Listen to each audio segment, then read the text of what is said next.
Welcome back, everybody. Today I'm going to teach you how to mass rename components in Figma. This is incredibly useful when you're working with multiple design elements and need to keep your component library organized and easy to navigate. If you want to streamline your workflow and save money on subscriptions, check out the link in my description. Let's get started.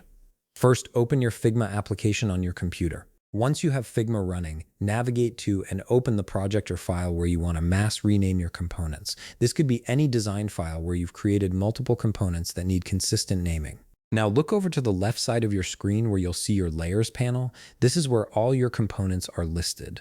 Here's where the magic happens. You need to select all the components you want to rename.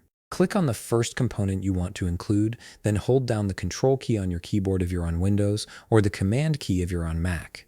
While holding this key, click on each additional component you want to rename. Alternatively, you can hold the Shift key and click on the first and last component in a sequence to select everything in between.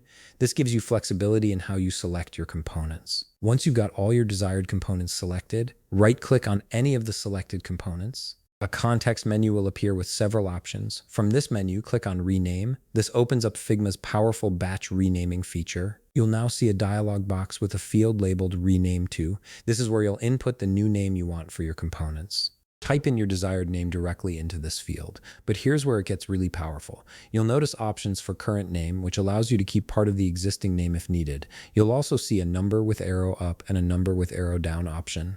These let you add sequential numbering to your components, making it easy to create organized naming conventions like button 1, button 2, button 3, and so on.